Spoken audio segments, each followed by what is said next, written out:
Hello, everybody, and welcome back to another book stream of the Lost Years of Merlin series. We are on chapter 19 of the third book called The Fires of Merlin. And in the last chapter, it was quite sad. Aramon sacrificed his life to protect Merlin from another Krelix, those monsters that take your magic. So now we are on chapter 19, The Whirlwind. Swathed in mist, Aramon's blood running down our arms, Halia and I strained to carry the stag's heavy body over to a protected bend in the riverbank.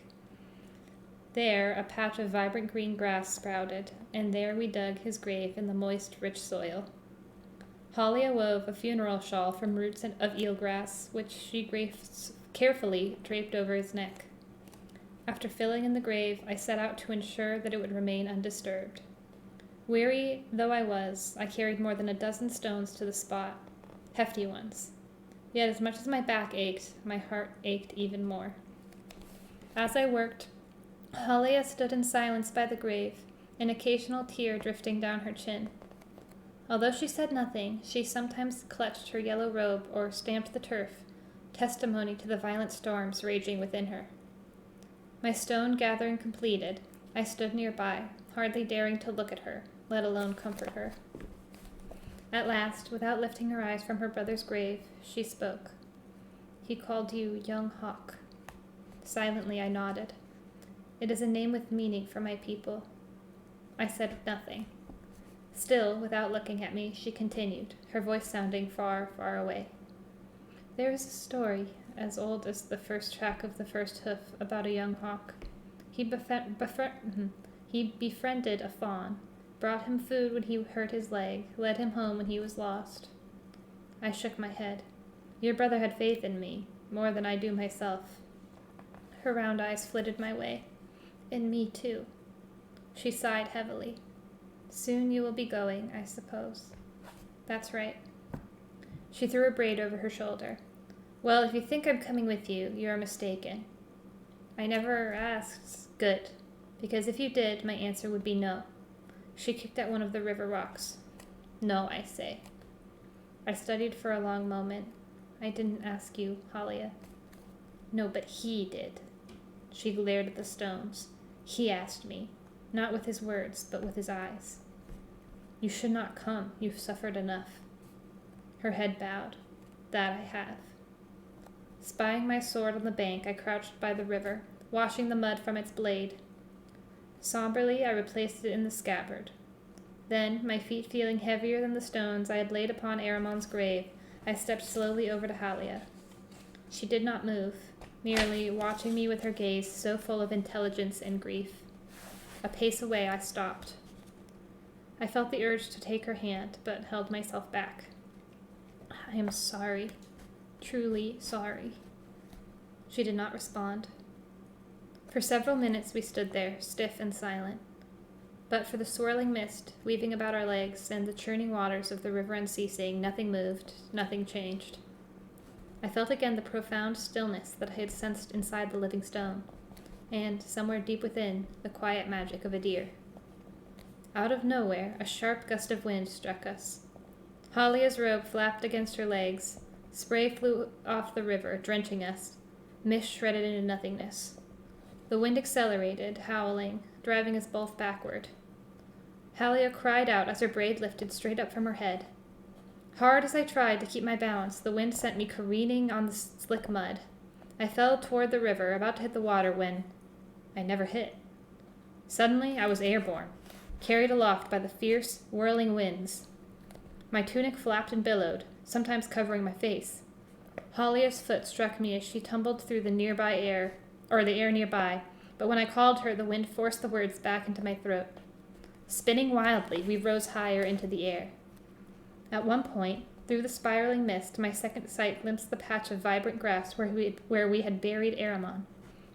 Just upstream, the remains of Valdir's eggs lay scattered. Then, thick clouds swallowed up everything, even as the wind had swallowed us. The whirling currents screamed in my ears. Jostled and spun relentlessly, thrown upside down and sideways, I lost any bearings that I might have possessed. My body felt stretched, pummeled, turned inside out, assaulted from every side at once. Eyes watering, I could barely breathe amidst the battering winds. Was Halia doing any better? Wherever this whirling storm was carrying us, I only hoped that we might arrive there alive. Before long, I fell unconscious. When I awoke, I found myself sprawled face down on the floor of smooth flagstones. Still whirling, my head pulsed with a roaring sound, as endless as ocean waves. I clung to the stones. They seemed so solid. For a few more seconds before willing myself to turn over. At last I summoned the strength to roll onto my back. Weakly, my head still spinning, I pushed myself into a sitting position. Halia, I realized, lay beside me. Her face looked pale. She breathed fitfully. Her tan-colored hair, no longer tied in a braid, spread across the stones. I reached an unsteady hand toward her when suddenly I caught myself. The roaring sound. Not my head, not the ocean, but voices. Hundreds and hundreds of voices. All around us, all shouting. The two of us lay in the middle of a great circle of seats filled with clamoring people. An amphitheater. Although I had never seen one before, I remembered well my mother's descriptions of the Roman amphitheaters during my childhood in Gwynedd.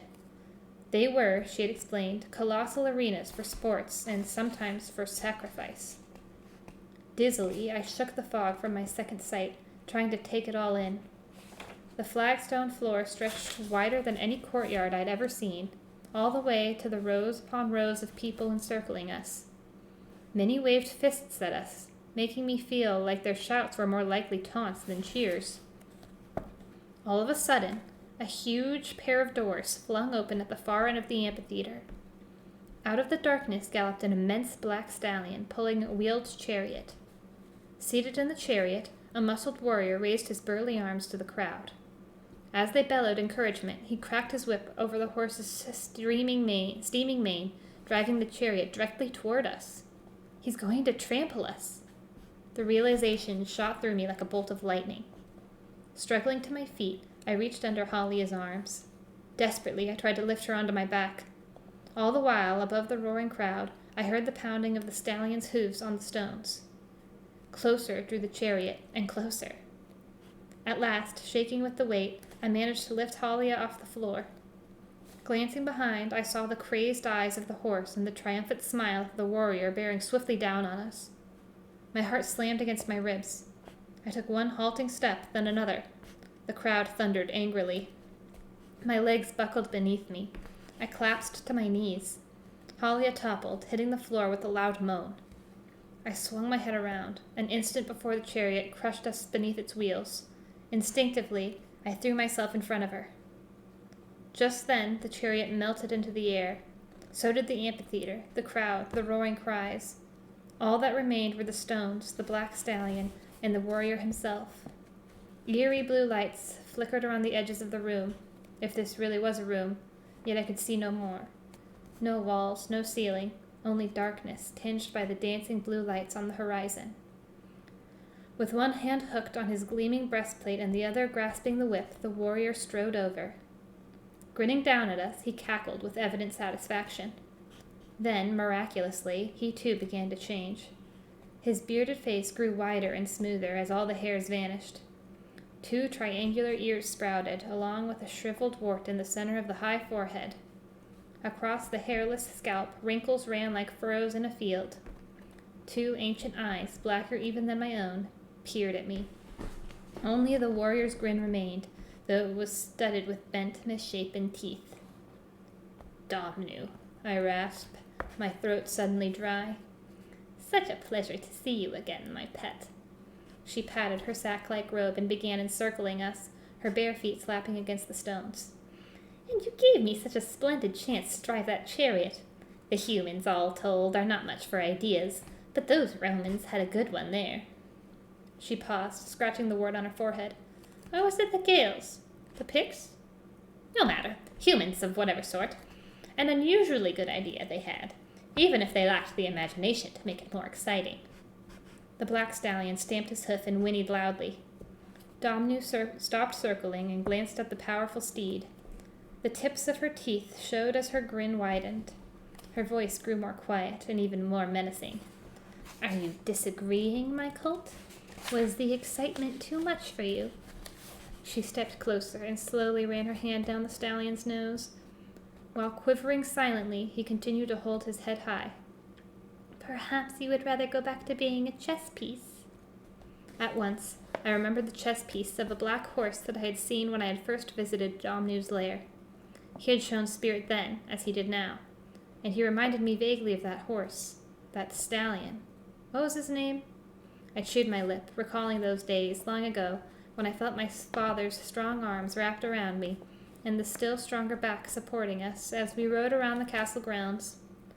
Whatever else I had forgotten, I could never forget the stallion's prancing gait, his dignified air, and the way he ate apples out of my hand.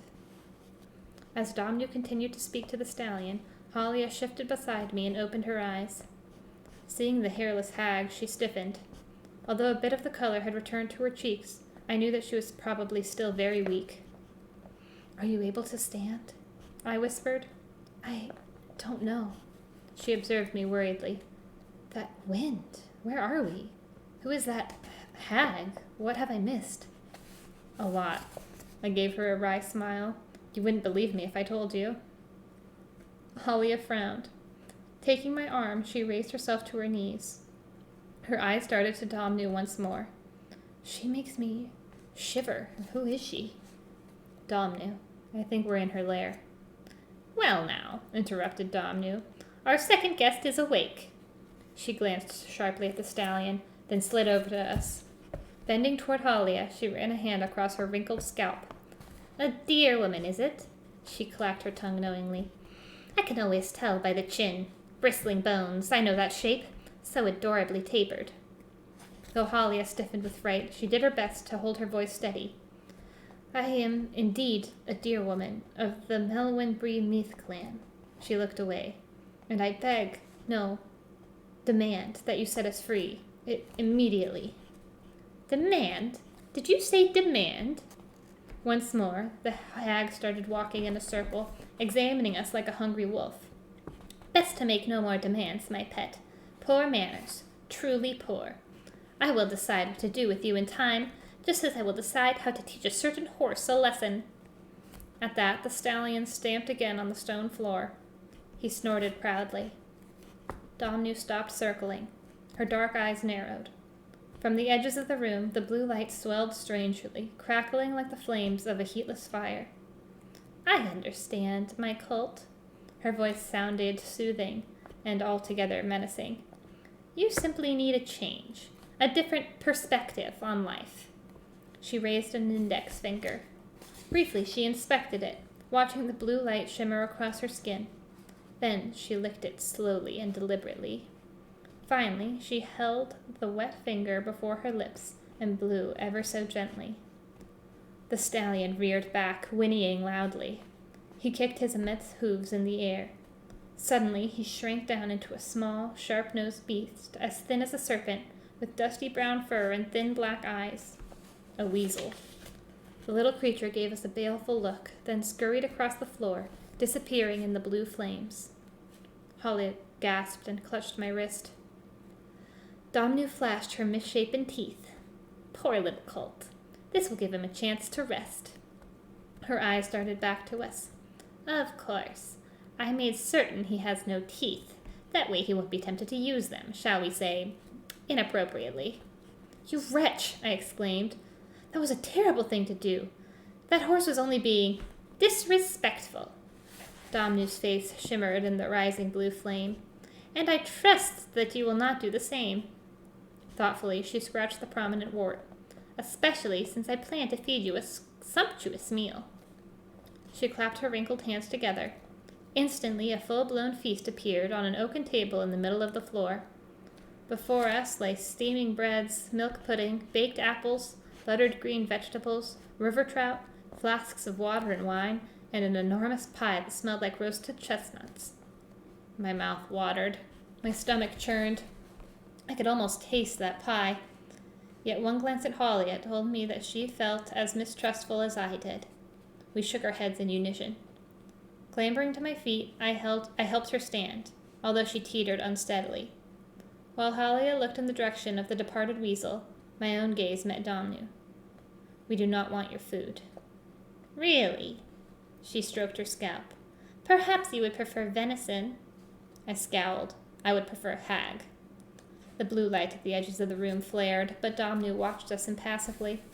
Surprising, my pets, that you aren't hungry. After all, you have been here for quite some time. Some time, I glared at her.